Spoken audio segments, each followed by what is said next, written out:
শোনেন, আপনাদেরকে একটা কথা বলি। আপনারা আপনাদের নিজের যোগ্যতা, নিজের স্থান, নিজের সৌন্দর্য, নিজের কোয়ালিফিকেশন, এই সব কিছুর প্রতি আসলে আপনাদের ইনসিকিউরিটি থাকার জন্যই তো আসলে আপনারা মানুষকে মুখ করেন। এটা আমার কথা না, এটা হিউম্যান সাইকোলজি।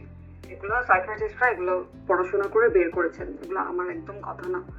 যে যারা মানুষের ব্যাপারে এই যে এত অ্যাগ্রেসিভলি জাজ করে এবং বুলি করে এবং মক করে সোশ্যাল মিডিয়াতে, ভার্বালি অ্যাবিউজ করে, এরা আসলে নিজেদেরকে নিয়ে যেহেতু অনেক বেশি স্যাটিসফাইড না এবং তারা দুঃখী। আমরা প্রত্যেকেই প্রত্যেকের জায়গাতে কোনো না কোনো জায়গায় দুঃখী, কিন্তু যারা ইনসিকিউর, যারা ব্যাপারটাকে মানতে পারে না, যারা নিজের যোগ্যতাটা আসলে নিয়ে অনেক বেশি ইনসিকিউর আমি বলবো, এরাই আসলে ম্যাক্সিমাম টাইমে এই যে বিভিন্ন সোশ্যাল প্ল্যাটফর্মগুলো, এগুলোতে সেলিব্রিটিদের বা ইনফ্লুয়েন্সার, এনিথিং, আর্টিস্ট, সবাইকে আসলে বুলি করে।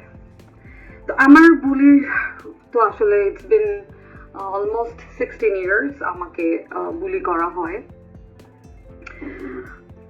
আমার কথা হচ্ছে, আপনারা আপনাদের জায়গা থেকে আমাকে বুলি করে মজা পান, এটা আপনাদের একটা পৈশাচিক আনন্দ হয়, আই টোটালি আন্ডারস্ট্যান্ড।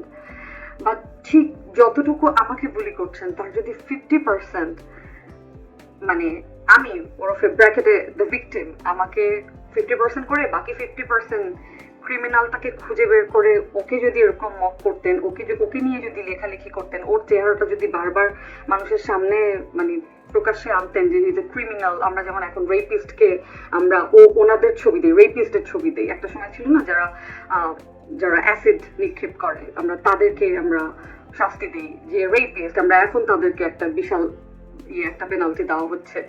ঠিক তেমনি যারা এই যে এইরকম মানে আরেকটা মানুষের ক্ষতি করে তাদের কনসেন্ট ছাড়া, যে তাদের প্রাইভেট কিছু প্রাইভেসি কি বলে ডিসক্লোজ করে এবং সেটা একটা গুরুতর ক্রাইম, এবং সেই মানুষগুলোকে আপনারা যে বুলি না করে আপনারা যে ভিকটিমকে বুলি করছেন day by day, I understand. আমি আপনাদের I empathized about yours insecurity, about your job, about your beauty, about your qualification, about your family background, about your childhood কি বলবো facilities and all that, which is why you guys are very concerned about my income source or other girls' income source when they are going out or when they are doing good in their life. Okay, কোনো problem নাই, but exactly যেই পার্সেন্টটুকু বুলি আপনি আমাকে করে বাকি 50% যদি ক্রিমিনালকে করতেন, তাহলে পৃথিবীতে তন্ময়ের জন্ম হতো না।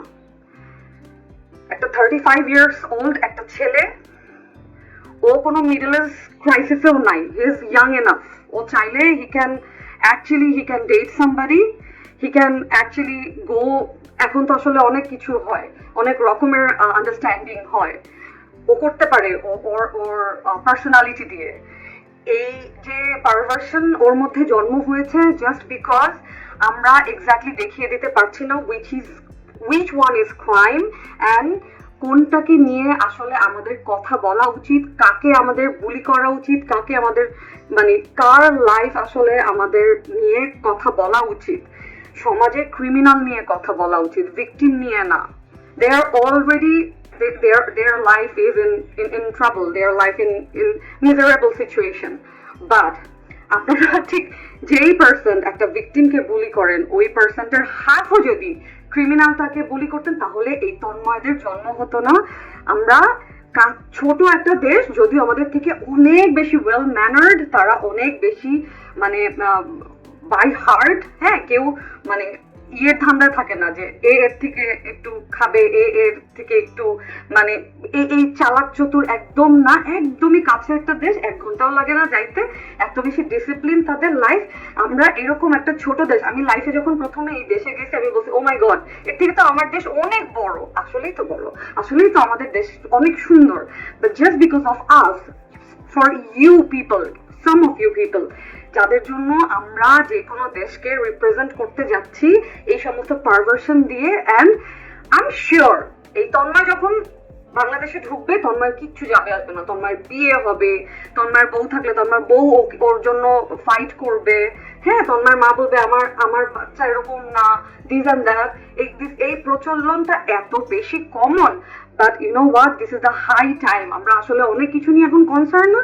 আমরা রং প্যারেন্টিং নিয়ে কথা বলি, আমাদের চাইল্ডহুড ট্রমা নিয়ে কথা বলি, আমরা আমাদের আমরা একটা জেনারেশন কিন্তু আছে যে এইখানেই আমরা আসলে থেমে যেতে চাই। নেক্সট জেনারেশনকে আমরা আসলে আর কোনো ট্রমার মধ্যে দিয়ে যেতে দিতে চাই না। যে জেনারেশন টু জেনারেশন আমরা বিভিন্ন ভাবে আসলে সাফার, এবং আমরা নেক্সট জেনারেশনকেও আমাদের পাস্ট এক্সপেরিয়েন্সটা আমরা ওই বোঝাটা দিয়ে দিই, রাইট? আমরা এই জেনারেশনটা কিন্তু অনেক বেশি কনসিয়াস। আমরা বলি যে হ্যাঁ, আমরা আমাদের নেক্সট জেনারেশনকে আর কোনো ট্রমা দিব না, যাতে করে ওদের চাইল্ডহুডটা সুন্দর থাকে, ওদের চাইল্ডহুডটা যেন মিজারেবল না হয়। বাট এই তন্ময়দের জন্ম শুধুমাত্র হয়েছে যখন আমরা একটা ক্রিমিনালকে আমরা ওভারলুক করে, যখন একটা ভিকটিমকে আমরা প্রতিনিয়ত আমরা আসলে ভার্বালি এতটা বেশি অ্যাবিউজ করছি এবং তাদেরকে মেরে ফেলার প্রতিদিন চেষ্টা করছি এবং তাদের লাইফটাকে একদম হেল করে দিচ্ছি। I understand, আপনারা করেন, এটা নিয়ে আমার কোনো প্রবলেম নাই। বাট 50% কমিয়ে যদি ওই 50%টা একটা ক্রিমিনালকে নিয়ে যদি আপনারা কথা বলেন, একটা ক্রিমিনালকে শেম করেন, একটা ক্রিমিনালকে নিয়ে আসলে আপনারা জেগে উঠুন, কথা বলেন, তখন এই তন্ময়দের জন্ম হয় না, যারা আরেকটা দেশে গিয়ে রিপ্রেজেন্ট করে how perverted you guys are. Thank you very much.